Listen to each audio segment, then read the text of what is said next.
Hello and welcome to another episode of the Deceptive Reality Podcast. My name is Nick, whose phone is always silent, and with me is your boy Bert. My phone is always ringing, Nick. I know, it's crazy. It's crazy. You know something I'm so impressed by? What's that? You say our podcast name so effortlessly now. That it's super impressive. It's like you're a co-host on a podcast. I know, right? It's crazy. I jinxed myself somehow in this, not even the first year, the second year. Yeah. I jinxed myself somehow at the beginning of that, and I could not recall the name of our podcast. My favorite part was always you'd make a joke at the beginning. You're going to be like, wouldn't it be funny if I forgot the podcast name? And I'd go, yeah, it'd be kind of funny. And then you go, welcome to okay, let's do that again. Yeah. Oh man, what's going on, Nick? What's happening over in Canada land? Oh, not too much. It's still cold, but slightly less cold. Most of the snow's melted, so we can get around easy. Oh. So, real excited about that. You guys are just moving up in the world, is what it is. Well, I'll tell you, I was starting to. So, I don't know if you know this or not, but gingers create their own vitamin that other people normally have to get from the sun. Did not know that. Excuse me. So we don't get affected by seasonal depression and stuff quite as much as other people. Yeah. However, this year's been so bad. I think I was starting to feel it. Really? Mm-hmm. This is the year. Listen, Nick was going down for the Cowboys. Oh, boy, I'll tell you. It was every day snow. Every day for months. That's rough. Yeah, it was awful. You'd think I'd be used to that being where I am. You would think. But actually, I've got a little Canadian story, Nick. Oh, do you? I'm interested. Yeah. What you got? Yeah. Let me hit you with something a little strange. How about that? Well, that's all of Canada. But so it's about to get stranger, Nick. Oh, all right. I'm into it. So deep underground, miles beneath solid rock and in Ontario. Oh, one of my favorite provinces. Lived there for years. Well, scientists just proved something that sounds like it's kind of coming straight out of a sci-fi horror flick. Oh, really? They're capturing the ghostly glow of a nuclear reactor. Underground? From 150 miles away. Really? Yes. Where was this in Ontario, did it say? Or it didn't say. It just said that miles beneath Ontario, scientists are proving that it basically has a nuclear reactor's glow. Oh, that's wild. It's extremely wild. Now, I'm going to take us down a path that's probably not scientifically accurate. Okay. Listen, don't come at me. I'm not the scientist on this. Okay. Well, neither of us are the scientists, but you know what? A little mystery never hurt anyone. Never hurt anybody. And this has to do with your area, Nick. Yeah. But back in 2018, a group of scientists was working on a deep underground lab called SNO+. Do you know what that is? I do not. So they do a lot of different things, but basically,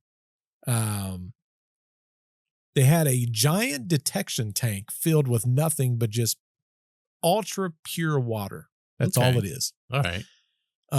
And they crunched some data for 6 months, and they found something unbelievable. When they was looking at it, they saw flashes of light in this pure water. Okay. And that's signals from an invisible reaction that's happening inside the water itself. Inside the water itself? Yes. Not being acted upon by outside sources? Nope. And what they found was there's these simple, they call them ghost particles of the universe. Okay. And what happens is they're so small, so slippery that they pass right through solid matter like it's nothing. Okay. So they technically go through you, they go through me, they go through the entire planet, and it's happening all the time. Where are they coming from? Well, that's the mystery part of it, Nick. But what they're saying is they was able to figure out that there's some type of nuclear reaction that's happening, and it's all because of that facility and that test. And it happened right in your home country, Nick. And that's, I'm not sure. I'm not sure if I'm entirely grasping the situation. So they wasn't even looking for this, to be Right. fair. Did we already know about these? No. Well, yeah, we knew about the ghost particles. We knew about that. Right. Because it happens all the time. Like it literally happens all the time. Yeah. But they didn't suspect that. But then when they started noticing these flashes of light, they're like, the hell is that? I wonder if they were visible to the human eye. Like, could they? That's probably too scientific for me to know. Oh, okay. It was probably like micro detections. Because if I take pure water and I put it underground, I'm not going to like see flashes or anything. Probably. No. I would have to assume it's probably microscopic level. Now there's going to be some nerd in our comments going to be like, first off, burnt. Yeah. Okay, this is what happens. They're going to break down some words. I don't even know what your words mean. Okay? Yeah. Dumb it down. 8th grade level or below. Okay. Right. Don't be teach it to us. Yeah. Don't be putting your 10th grade. Okay. English in there. Because I'm not going to understand what you're saying. Okay. Keep it 8th grade and less. Right. And explain to these folks what's happening. But what they've determined is, well, since they've done this and they figured out that there is this God particle, that, it's basically, it's like detecting this God particle. They're like, well, maybe we can use this again. We can do the same thing, but then put these places because it's detecting it up to 150 miles away. From that source. From whatever the source is where they start doing the testing. Right. So the source is not this tank of the water. No. It's something underground somewhere. That's causing it. Around there. Okay. Now I think I'm understanding a little more. Now, some scientific nerds, I did read this in it. It said, well, it could be coming from the universe, but it was so powerful. Right. And we're talking about, if it's happening there, I would assume it would happen all over the place. I would think so, unless there's some kind of hidden technology there. Am I stretching too far for this? That's where I was going with this. Okay. Now, just for the record, this nerd article didn't say nothing about this, but as soon as I read it, I'm like, yeah, that's some talk on underground UFOs. Okay. Well, I know what that is. I mean, it sounds like it to me. Yeah. Like the article might not have come out and said it, but if I hear there's some kind of reactor under the earth and it's generating these weird particles that can pass through anything and it's strong and this is where it's coming from. Correct. I mean, that makes me think of that. But I mean, on the other hand, here we go. I know. Like radioactive materials, to my knowledge, do exist on their own. It could be a huge deposit of them, couldn't it? It could be. I mean, but that's probably less likely, right? Less likely. I don't scientifically know, but I'm going to go with less likely because UFOs. Right, because we got to go through a lot of work to get our radioactive material, is my understanding. Yes. Well, and what they decided was, well, you know what? We could probably put these tests in areas where there are nuclear reactors, so we know at what level they're at. Yeah, that makes sense. Like measure it and compare it and see, like, is it larger than Fukushima or is it larger than whatever other famous ones there are? Yeah, absolutely. Yeah. What are the big nuclear facilities these days? The beauty of it is that there's not a whole lot here in the States because we kind of put the kibosh on the vast majority of them. Right. I know that there's a few in China, but for one, I probably couldn't pronounce them. Yeah. I only hear about them when they go wrong for the most part. Well, we had the one in the States that went really bad. In fact, was that the 3 Mile Island or something like that? Yes. And that's a Netflix. I forget what the name of that next Netflix show is. Yeah, I have it written down somewhere, but I did watch it. Like that one, which we have forgotten the name right now. Yeah. And the Chernobyl one, even though they're completely true stories, nothing fantastical at all. Are probably 2 of the scariest series I've ever seen. Oh, yeah. Well, I told you about that Netflix one on the DuPont, right? Mm-hmm. Yeah, you got to watch that sometime because that's spooky too. Yeah, it is. So the Fukushima one. Oh, yeah. Now, yeah. So, I mean, there was a lot of tales of heroic actions like the old people going in to clean it up. Yeah. Knowing that it would cause their deaths. I mean, they were like, well, we've lived long lives. Like, that's heroic. Yeah, for sure.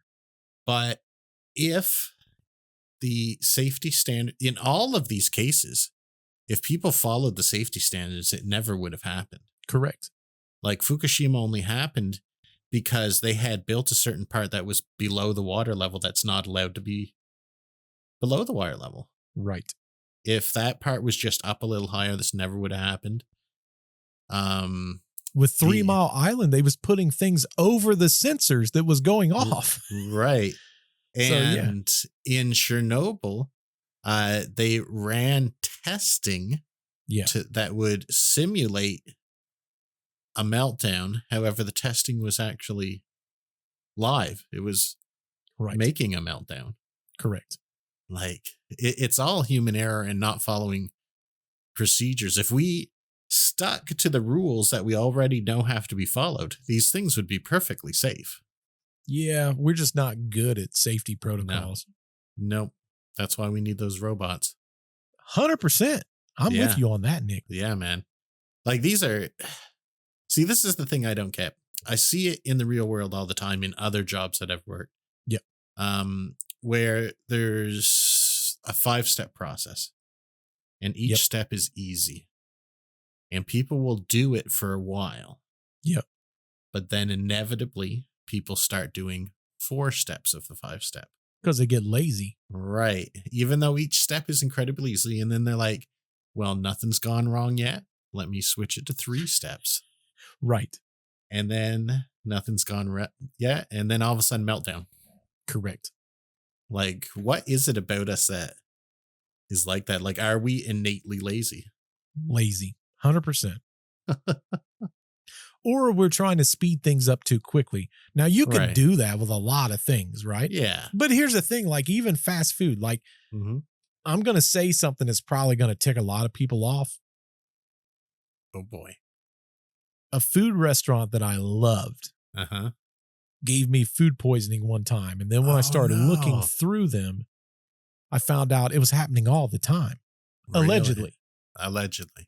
Can you say who it allegedly was, or are you not willing to say that? Allegedly, it was Chipotle, also known as Chipotle. Oh, okay. Okay. Allegedly gave me food poisoning and gave a whole lot of other people food poisoning. Right. Right. And it was allegedly because I need to get a shirt that says allegedly. Allegedly. A lot of people on YouTube are saying allegedly a lot these days. You allegedly. say it a lot, yeah. For sure. We almost have to. Yeah. But allegedly, they cook the food and the meats and then they put them in those little heating things. Right. But because there's so much meat in that thing, it doesn't hold the top meat at a hot enough level. So like if you're getting chicken or you're getting pork, things that you gotta kind of like, beef is probably the safest of everything. Yeah, because people can eat that raw. Yes. In some cases. Allegedly. I'm not telling anyone to do that. That's gross. Yeah, don't do that. That's gross. What are you talking about vampire? Yeah, it's weird. It's weird. But some people do it.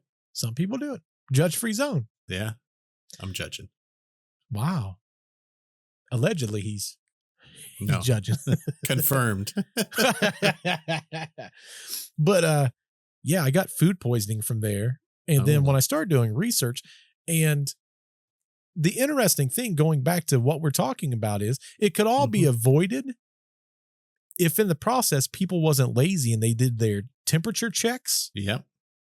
Because especially when you're dealing in fast food, you're supposed to do temperature checks on all your food after X amount of time here in the States anyway. Oh, yeah. Here too. So it's like I watched this thing, I feel like it was like last year. And it really kind of grossed me out. It said the amount of fecal material found in fast food is at an astronomical level. Yeah. Yeah. And it literally happens because workers do not wash their hands. Yep. Yeah. You think that would be so primary.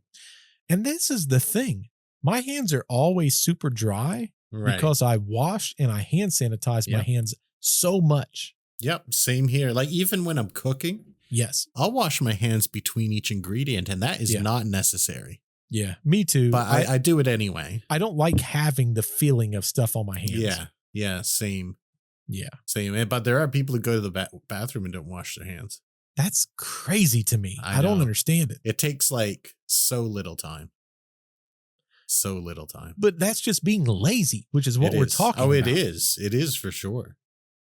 Do you know, and this is very lazy, what most restaurants fail inspections for? I would almost say pests, but I don't know that to be true. Nope. I mean, that is definitely a thing they will fail for. Yeah. But most of them fail for storing different meats together above each in the other. same spot. Yeah. Yeah. Like you can store meats side by side. No one can see what I'm doing unless you're on YouTube. Yeah. But side by side with a little bit of distance is fine, but up and down is never fine. Yeah. You know where I learned that? Where? Bob's Burgers. I was watching Gordon Ramsay's show where he would go to the restaurants, and there was a woman, and I forget what her name was, but he's like, "Where's all your food?" And she goes, "It's in the freezer." And he goes, "It's all frozen. Are you blah blah blah serious? It's in the freezer, you donkey." And you donut. But he literally later in the shows, it shows him he's sneaking around. He goes into the freezer and he goes, "The bloody food up and down the shelving units. You can't do that." And then he brings her and he scolds her.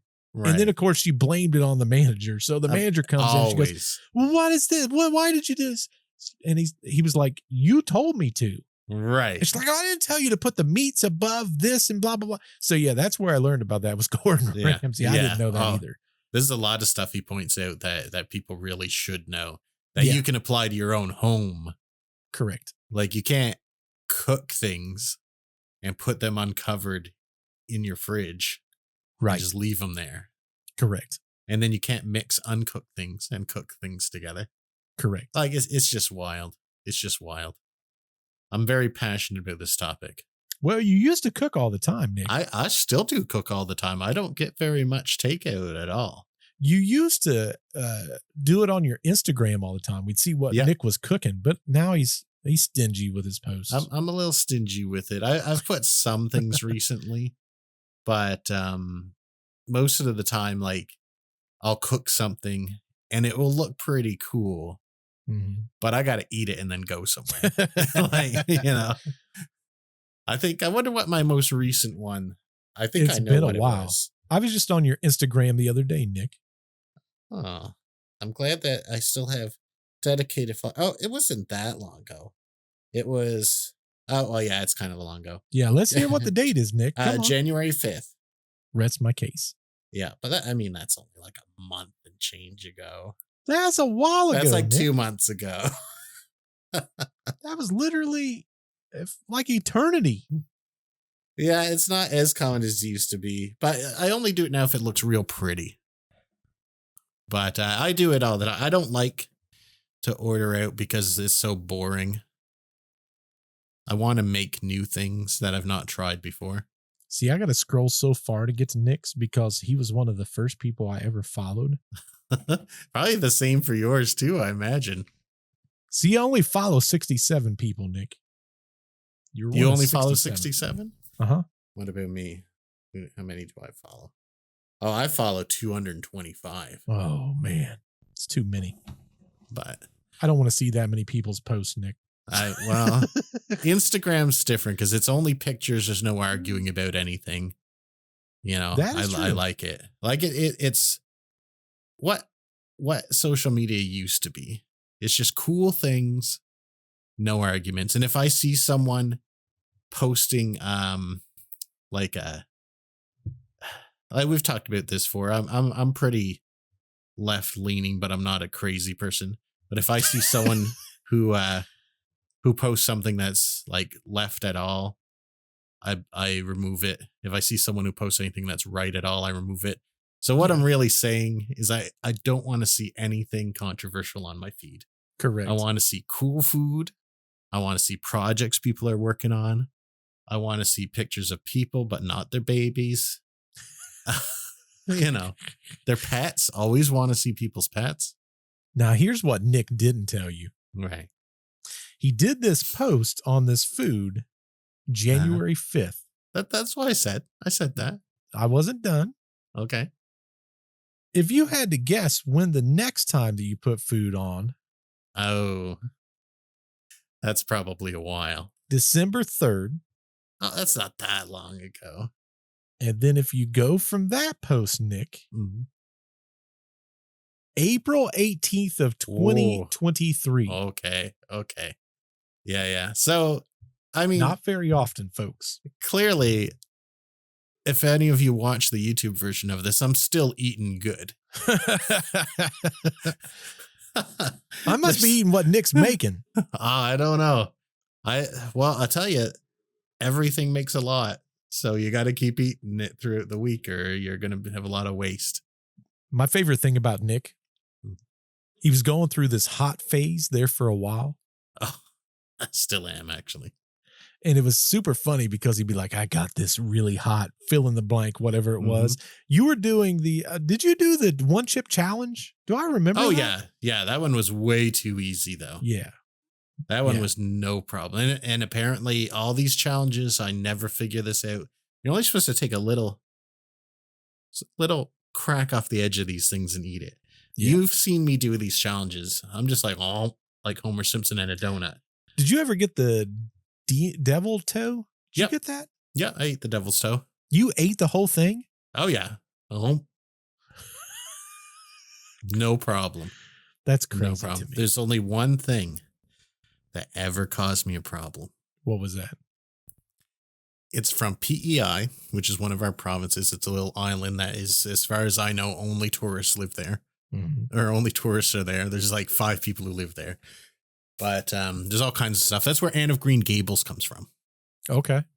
So my friend lived there when she was younger, and she brought me back something called, what was it? Ghost pepper brittle. And it was peanut brittle, but it had ghost pepper in it, and it was rolled around in the seeds and dried pieces of Trinidad scorpion peppers. That's crazy, dude. This sounds horrible. Oh, man. So I actually recorded myself eating it. And my friend Jen was here, and this was back when Pokemon was big. So we were going to go Pokemon hunting after. Yeah. So I ate it. I recorded it. I even had the little thing where I kept putting the skulls up when it was getting hot and stuff. And I think I remember this. Yeah, it was fine. It was fine. It was pretty hot, but it went down pretty quick. So I thought it was over. I turned off the stream and I'm like, I better go to the bathroom before we go Pokemon hunting, just because there's no bathrooms out there where we go. We were going out to a lighthouse, that kind of thing. Yeah. So I get in the bathroom and it must have been scary from Jen's point of view, because all she heard was scream vomiting. Like, over and over again. Like I could hardly get breaths in between. So when I finally could talk, I said, I think you better go. I'm not going to be able to do this. So that's outstanding. She took off, and when she left, I crawled out of the bathroom and got some of these unicorn ice cream bars out of the fridge, and I crawled my way to the bedroom, and I was just laying on the floor eating ice cream bar after ice cream bar, trying to settle myself out.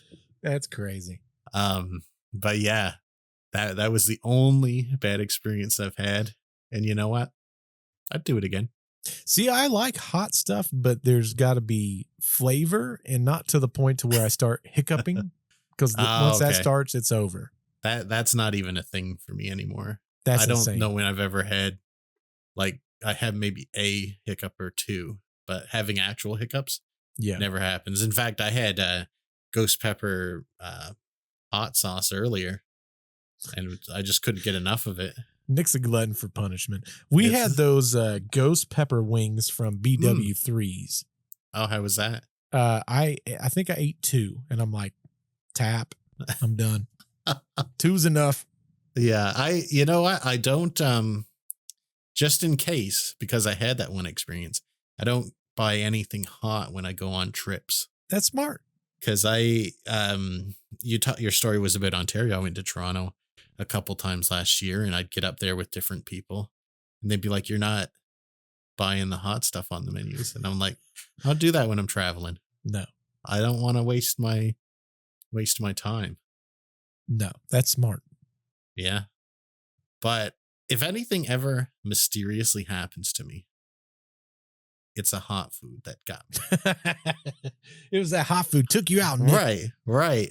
Well, speaking of mysterious deaths, do you have any interest in the Oscars at all? I don't know a whole lot about the Oscars. I'm probably going to get everyone mad at me this time around. I don't follow them. I don't know enough about them. Like I hear some of the stories from time to time, right? From them, but that's about it. I have always been fascinated with the entertainment industry. Yeah. And the song that when I'm working and I'm not keeping control of my mind, I always hum this song. Let me know if you know what this is. Okay. Entertainment television. Entertainment Tonight. Yeah. Right. I used to watch that so much as a kid. I didn't even understand what they were talking about, and I watched it sometimes.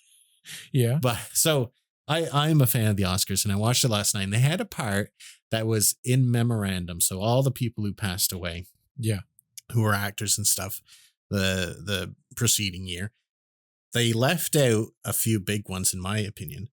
Tony Todd, Candyman. Oh yeah.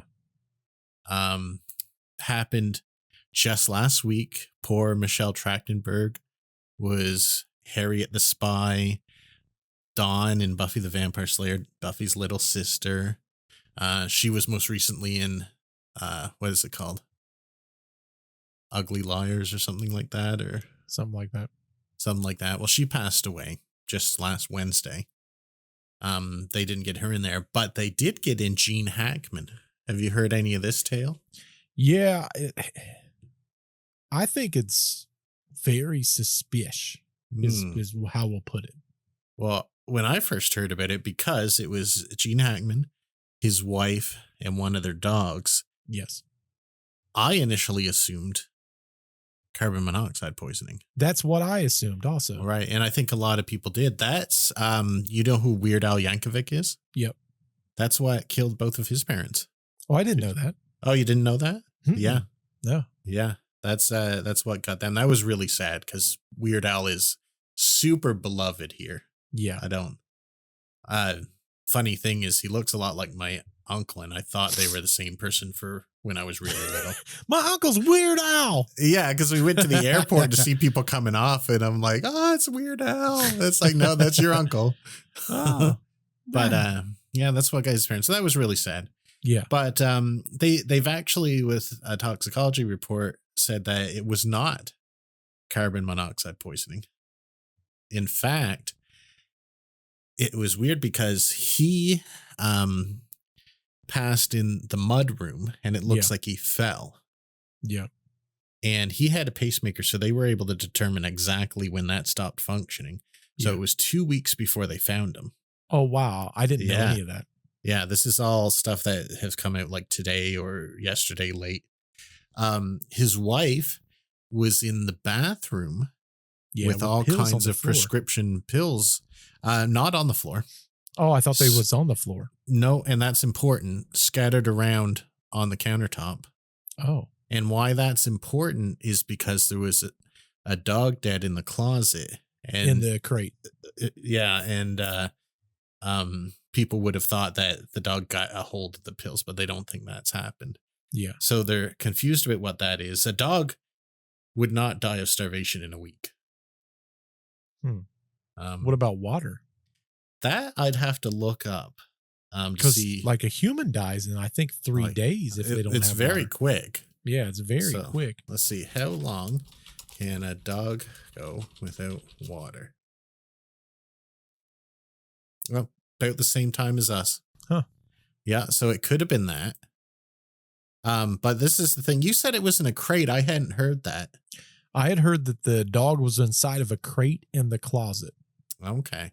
That could be because they had 2 other dogs And they were in the, they had doggy doors where they could come in and out. Well, here's the weird thing. The front door was unlocked and open.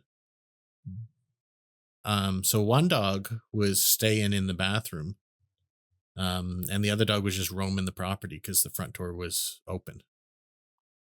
Now these parts of the house were significantly far apart too. So right now they're really not sure what went on, because these prescription pills, from what they're saying, are not like desirable street pills. They're not like pleasure pills. They're like regular medicine kind of stuff.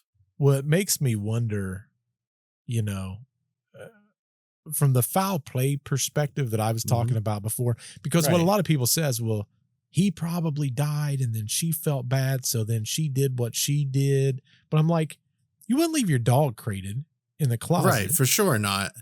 Like, people who do themselves in usually take care of everything they can think of. Like, for example, they know if someone has really unsubscribed at a bridge because they always take their socks and shoes off. Right. Even at the top of a building, people do. Yeah. So, like, now it could turn out to be that. We don't know. But that's very odd. And honestly, like, if you're almost every single time that somebody does some of these things, right, they'll generally go and make it look like it was something else to try to take the hints away, so to speak. I think, to me, the most telling thing is a door being unlocked and open, like just swung open. Well, they said he's in a stage of mummification also. Yeah, she was. She was next to a space heater. Yeah. So that had desiccated her pretty quickly, I presume. That's wild that his was 2 weeks before. Yeah. Well, I mean, they could have both passed 2 weeks ago, but they just know his precise passing. Yeah. Now, they had originally said they're not looking into foul play, but now they're like, we're going to keep our avenues open. Yeah. I think you have to. I mean, there's too many suspicious things going on there. Yeah. Like, I feel like if they walked in and they saw pills all around her, because usually what happens if you unsubscribe that way is you vomit and you basically out the other end as well and stuff like that. And correct. I feel like they would have noticed that pretty quickly. I would assume. Yeah. Now, if that dog was in a crate and it only takes 3 days for a dog to go without water, and there's a space heater drawing things out, that's probably likely what was happening there. But why would the dog be in the crate in the closet? That doesn't make sense. And the other two not. Right. So that's why I'm wondering if maybe the dog was there and somebody put the dog in the crate. Well, see, that could be likely, because maybe the dog was like being a pest or something like that, and they locked it up in there. Yes. Because typically from people with dogs, they don't just lock up one. Correct. And let the others go crazy. Right. And for that matter, like, what's the circumstance that poor Gene Hackman falls and passes away in the mudroom? Yeah. And she just leaves him there and goes somewhere else. Yeah, that doesn't make sense. Right? Now, some far out theory that I come up with is she saw that happen. She gets distraught and then goes for the pills. But then I'm like, well, why not call 911 on the off chance that he can be helped? Why didn't you move him into a position after he fell? Because he wasn't touched. He was just like, they say where he fell is where he fell. Right. So I've got no theories on that. So I'm not sure what it could be. I don't know. I think it's all suspicious. I think there's just too many things that at a minimum we should be questioning. Right. To try to figure out what's there and what's not there. Yeah. Well, I mean, they just got to get to the answers for I presume they have more family that need answers and stuff like that. And I don't want to turn this into anything it's not, but I also don't want them to let something go if there is something going on there. Well, it's like that guy from Friends. Yeah. Chandler, whatever his name was. Right. What was his name? I should know this. Oh my goodness. Oh, we're gonna look so bad right now. Matthew Perry. Matthew Perry, yes. There we go. Like at first they thought that his was just, something happened medically, and then the whole prescription thing comes out, and then they arrest the one woman for it. I don't know whatever happened to that. Yeah, that was what I was just going to ask you. Was there any follow-up on that whatsoever? The last I heard was they arrested a woman that was known in the scene for having that kind of stuff, and the assumption was she gave some to him. That was the assumption. Yeah. If you think back to the Michael Jackson thing there, not when it happened, but since then, there's been some stuff that's come out that makes that look like foul play too. Oh, for sure. A lot of people says it was foul play. Yeah. And were they talking about that right away, or was that just a later development? I can't remember. No, they at first they thought it was a case of neglect. Right. Because the guy's really he wasn't supposed to leave. Yeah. And he was dipping out. Right. And other people said it was foul play. And then it just kind of escalated from there. But that guy got away with, in my opinion, murder. Oh, yeah. Allegedly. It sure seems like it. Well, let me ask you this question, and we're not legal experts, but if I was a doctor and I started to administer a drug to someone that they didn't need and that I'm not supposed to be giving them, is it not murder? Well, they said that he was able to prescribe it even though he was not a doctor. Right. He had something he did in the medical field. I can't remember what it was, but he had the rights to administer drugs. And that's the problem here in the States is we're kind of loosey-goosey on. Right. If you can buy it, you can have it, I guess. Correct. Yeah. Yeah. Well, I guess that kind of makes sense. I think if everything I've heard is true, that it was a case of foul play. Yeah, I 100% believe that it is. Right. And the Matthew Perry thing sounds like it was. The Gene Hackman thing sounds like it could be, but also it's a really hard crime to pull off with multiple people, right? Allegedly. Yes. So now they were quite active in the community. Like they were, like it actually got reported by someone who was like someone who administers community affairs or something, because they were quite frequent. Like they just hadn't been around. So they went to check on them, saw the door swinging. Right. And discovered it. So, well, it was like a week. A week went by with no, I believe, no communication at all. No. That's why when you said 2 weeks, I'm like, well, that's longer than a week. Yeah. Like it's not, it was unusual because they were very active and they were talking to people all the time. Like they had really settled into a private life. Right. Plus, I mean, someone well known like that, they're bound to be popular around the place. For sure.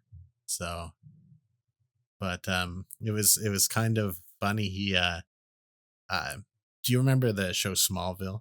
Yeah. And Michael Rosenbaum. Yep. He's got a podcast now, which is kind of interesting. But he played Lex Luthor.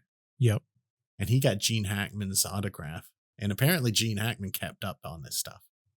Because he wrote to the second best Lex Luthor, which I thought was really funny. That's pretty funny. But yeah, definitely a big loss. Like there was a lot of people this past year in Hollywood that I was like, wow, that's a surprise. I feel like the years have just been off so much. And as time progresses, I feel like things are progressively being more and more strange, if that makes sense. Right. Well, I think it's like we're reading through a book and science progresses the pages of the book. And the more we read, the more shocking tales come out. What if I told you that's not necessarily the case, Nick? I would be interested, but skeptical. Well, I got one for you, I think, Nick. All right. I'm down. When was it that the world was supposed to end? What was the most recent date? Do you remember? The most, like, from these different cults and stuff, or like anything. Like, let's use the Mayan calendar as an Right. example. That was the year 2000. I thought it was 2012. Oh, it was 2012. It was Yeah. 2012. But if you look further back, Yeah. remember that we think the cause of the Mandela effect was the world did end in 1989. That is one theory. Mm-hmm.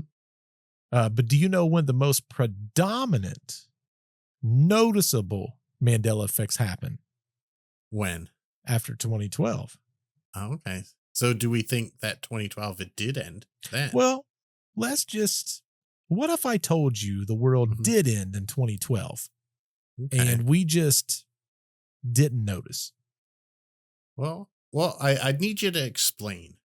Well, think about it this way. There's no fiery apocalypse. There's no crumbling cities, just a somewhat inconceivable shift, like a cosmic reboot, shall we say. I know there's that quote that was in the stand that when the world ends, it won't be with a bang, it'll be with a whimper. Yes. So 100%. So I can ascribe to this. Well, think about it, right? 2012 was supposed to be the year the Mayan calendars hit its final cycle. Right. And literally people lost their mind. There was doomsday prophecies. Oh, I remember this very well. Oh, yeah. People was melting down. They didn't know what to do with themselves. They're like, the Mayans can't be wrong. You know, before we get too deep in this, I have a comment on this that I always used to tell people. Yep. And I really like to tell it to them when we went to a Chinese restaurant. Because around here, we'd have the placemats that have the different zodiac, the Chinese zodiac on it. Yep. And it had the years on it. So you could figure out, you know, what zodiac symbol you are, or if your baby's born next year, it will be this animal. Yep. And I always used to say, look at this, people. This has a latest year on it. Is it because the Chinese think, or the ancient Chinese think that this is the day the world will end? Or did they just run out of space to mark it down? That could be. That's why I always used to say. But anyway, go on. I mean, you're not necessarily wrong. There's all kinds of theories. Some people say that was just the last day that the Mayans created the calendar. That's the theory. Right. That's as far as they were thinking ahead. Yes. Right. But here's where things get a little weird. Okay. When we talk about all of this stuff, around the same time, CERN, you know, the guys that smash these particles at nearly the speed of light, right? We've talked about them a few times. CERN is a big one. We are concerned about CERN. Oh, yeah. 100%. Well, they discovered the Higgs boson, also known as the God particle. Right. The thing that literally gives mass reality, right? It's like the one thing that we always wanted to discover was this one thing, because their theory is once you discover the God particle, everything else just kind of fits together. Right. At least from the universal standpoint. Yeah. Well, one thing that we oftentimes don't talk about is Stephen Hawking himself warned us about this very thing.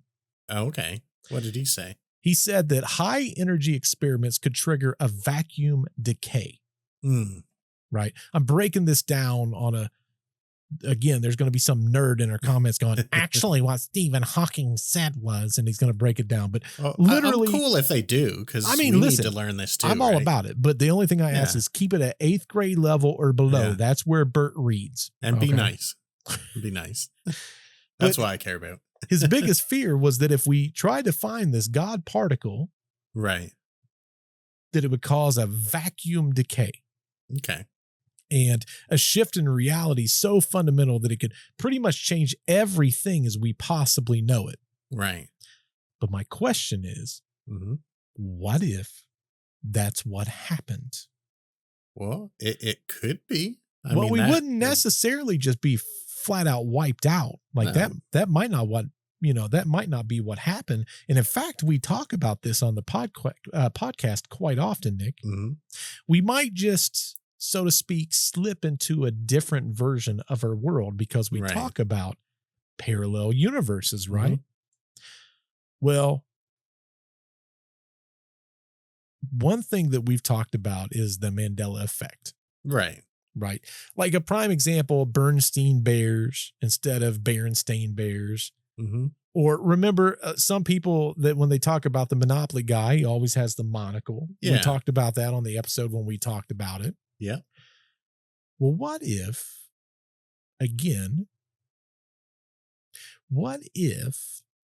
this actually was the cause of this entire reality shift? And that's why the Mayan calendar stopped at 2012. I hadn't thought about that before.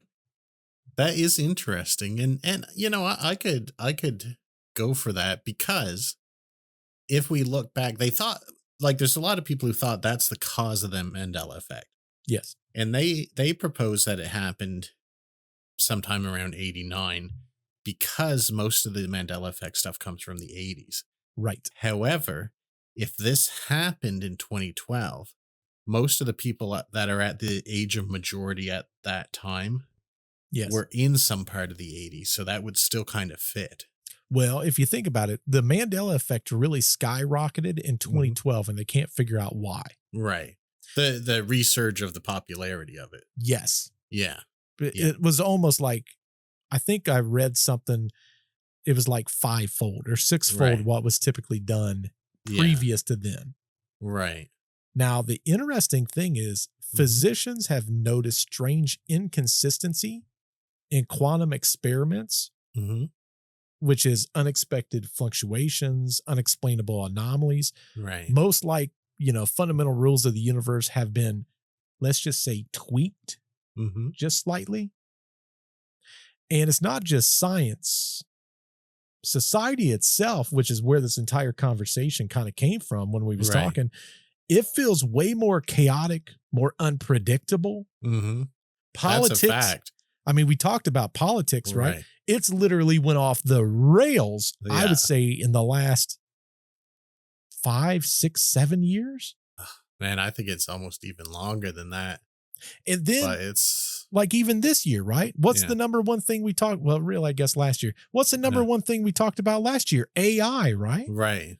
Yeah. Well, I mean, that came out of almost nowhere. Out of nowhere. AI's literally exploded. Right. And this kind of keeps happening too. And I wonder why. Well, it's almost like reality itself has kind of went a little weird.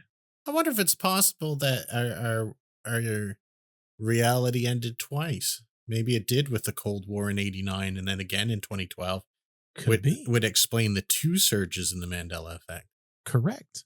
Maybe we can't lose. We're too big to fail. So anytime a apocalypse level thing happens, it just drives us into another reality where it didn't. Well, you got to think to yourself, right? If all this stuff is happening and everything's chaotic, what if CERN accidentally pushed us into that alternative reality or a parallel universe, something that's close but not exact? Because according to even science speculates at this point that we've got parallel universes and they're all doing something similar, but there's variations to it. Well, it branches at every choice and every decision and every coin flip. And correct. You know, that's mind-boggling if you think of it, because more things are happening that could go either way than we know about, obviously. Well, yeah, big time. But then you add to it, there was also scientists at the University of Surrey. They just dropped a study suggesting the time, at least at the quantum level, which we're tapping into that a little bit more now so than normal, right? Because again, we got so many chaotic things that's happening all at the same time. Right. Now we're getting into those quantum levels. They believe the time doesn't just move in one direction, which is another thing that we talk about in our podcast all the time. Oh, yeah. So, you know, it's amazing how many things we've talked about in this podcast in the last, however long we've been doing this now, almost 2 years, right?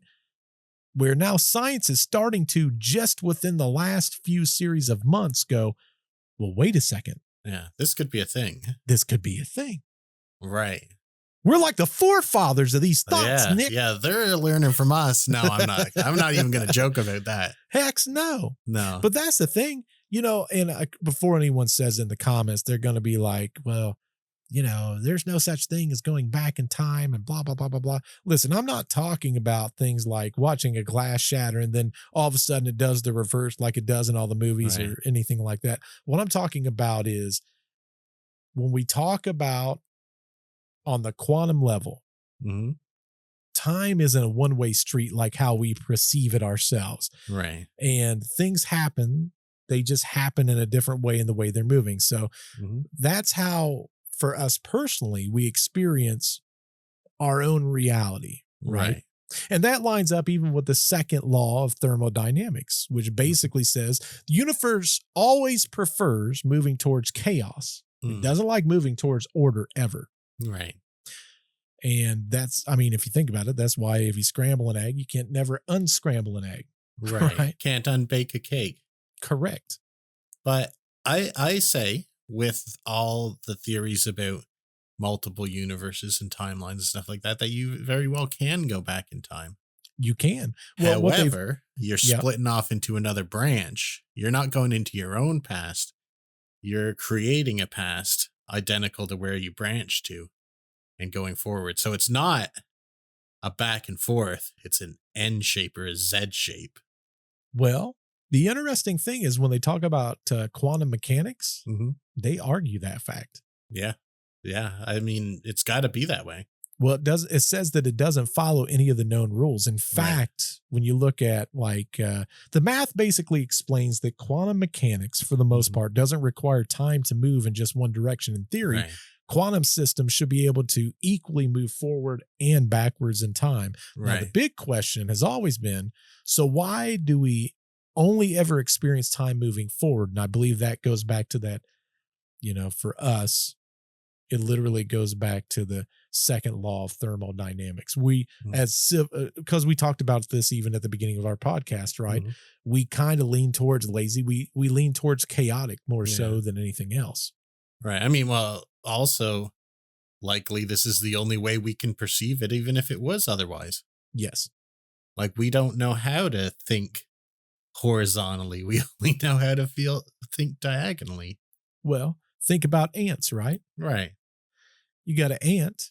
It's crawling on a sheet of paper to us, which is paper thin. It's microscopic, but to an ant, that'd be like a ledge. Right. You know what I'm saying? It's all their perceived reality.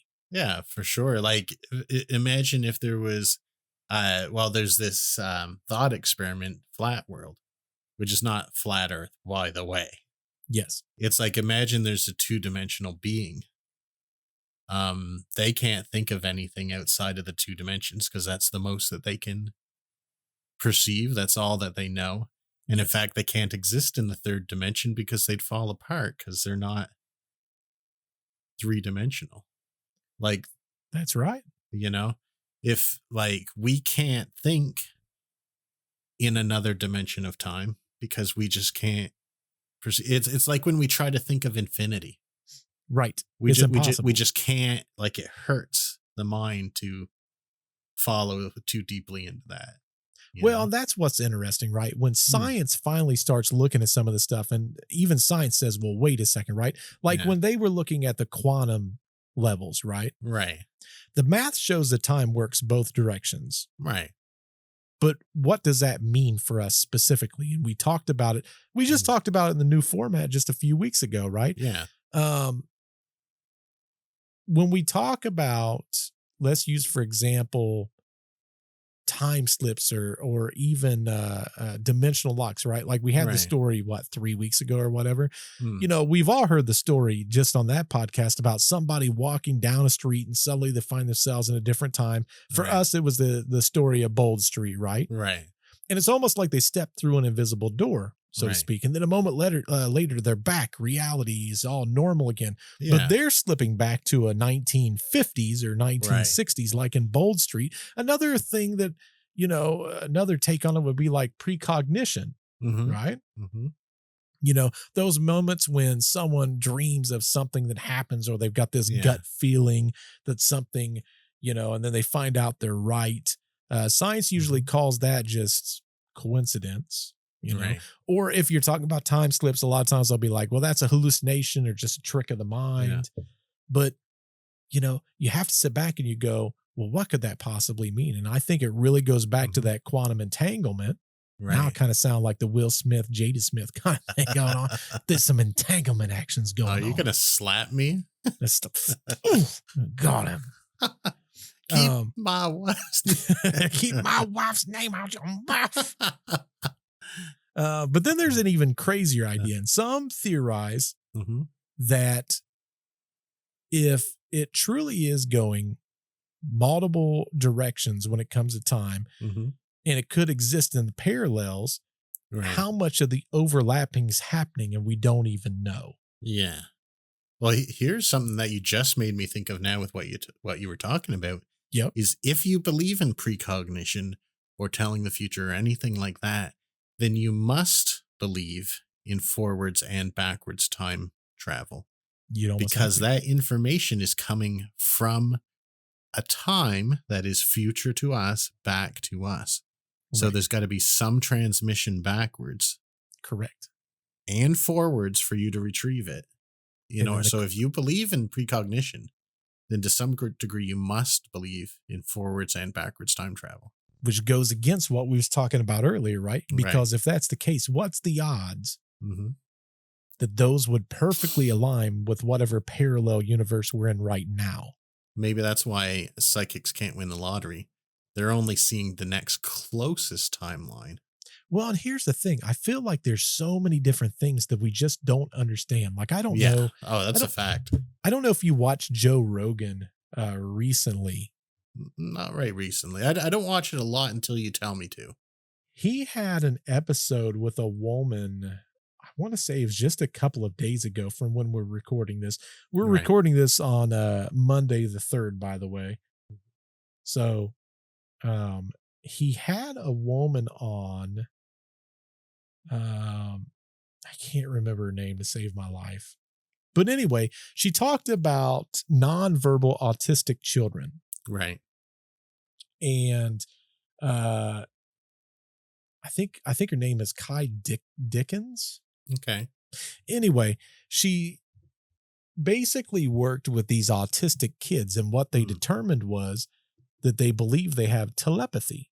Oh, really? That's interesting. Very interesting. And typically it's the nonverbal. And the way that they found all of this out, there was a lot of people that was noticing things that didn't make sense. Like there was one kid that was mostly blind, and they would give him an eye chart thing and he could never read it. But when his mom was in the room, he could read it perfectly. Oh, that's interesting.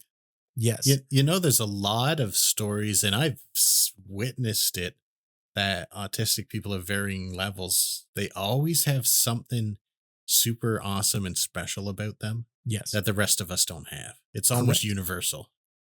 Well, that's the thing. I think they're tapping into parts of their brain where you sit back and you go, what's the odds that they're tapping into something that we have zero concept of? But it goes back to even alien stories where we talk about, in some of those cases, they use telepathy. Dude, what if they are the next evolution? What if they are using telepathy, which we wouldn't need to speak, so they don't speak? What if, they are developing other senses that we need more than the ones we have now? Well, a very interesting story, which goes back to, again, talking about time. Right. All this stuff fits together that I'm talking about today in some way. There was a little girl, extremely autistic. They thought that she was nonverbal until COVID-19. Oh, interesting. They thought that she was nonverbal. There was no way that she'd be able to read or write or any of that stuff. And during COVID-19, they set her up for testing just to see how, as they put it, far or form of I'm trying to be careful with my words. Right. There's scientific words I'm just not going to say. But anyway, they want to see how developmentally handicapped she was. Right. What they determined was she was able to write. Oh, well, she that's couldn't good. speak, but she could write full sentences. Okay. Now, here's where things got interesting. The mom didn't even know this. Okay. Because they had never asked her. And then all of a sudden, they started reading what she was writing. And then all of a sudden she switched to a completely different language. Wow. That's nice. They said, well, how do you know to write this? And she goes, I know how to write in all of these languages. Wow. So, well, they said, well, can you give us another example? And then she switched to a completely different language. That's amazing. Now, here's where things get super fascinating. Mm-hmm. They said, how do you know all these things? And she goes, I can tap into anyone's brain and mind. And I can see this stuff and I understand. This is supporting this theory that we just made up right now, basically. Correct. They're the next us. Now, here's what's nuts. Mm-hmm. They're trying to think of a language that there's no way that she would know. Right. It'd have to be like a dead language or an almost dead language. A great one would be hieroglyphics, right? Yeah. So they told her, they said, well, do you know how to write hieroglyphics? And she goes, absolutely. So the scary part was now, because they're scientists, they go, well, hell, if she's reading our mind, like, we don't want someone that knows hieroglyphics to be in here testing, because what if she's able to, it's funny that science is like, maybe that part's real. We want to prove that this is real, but we can't have this part be real. Yeah. So they had her write a series of things and they had no concept of hieroglyphics. Right. They took what she wrote to an expert in hieroglyphics. Right. 100% accurate. Really? So there seems to be no distance at which she can tap into people's minds. No time. Right. No time, no concept, no barriers. Right. And what they're saying is, if they're especially nonverbal autistic, because their senses are so, like, there's so much of a disconnect from their body. Right. They're tapping into something else. Yeah. That makes them capable of opening doors that we can't open. And it goes back to, again, one of the things that we talk about a lot, especially in the early days of our podcast. Right. When we're young, we're a lot more susceptible to believing things and understanding and looking at concepts. When we get older, we become so much more closed-minded. Right. And they're wondering if that also is digging in. This is all relatively new science with these autistic children. I would say it's interesting because way back when I sort of get, like, I'm not deep into science, but I'm very interested in it. And I wasn't always that way. There was one person in particular who would tell me about science that sort of got me interested. And he was telling me about his view of the singularity. Yeah. And that's when we can access all the knowledge of everyone else. Yes. Simultaneously. And he said that was one of the signs of the singularity. Oh, and yeah, this fits into that. And he thought it would be technological. Oh, yeah. But we're looking at, like, naturally evolving into it almost. But what if? What if this is all ancient technology that these children's able to tap into that then evolves us further into this direction? It could be. It's like that old movie and book, 2001: A Space Odyssey. Yes. Where they placed the monolith on the earth and that made the monkeys start to think and evolve and use tools. It's sort of like, it sort of like triggered something in us to evolve. Right.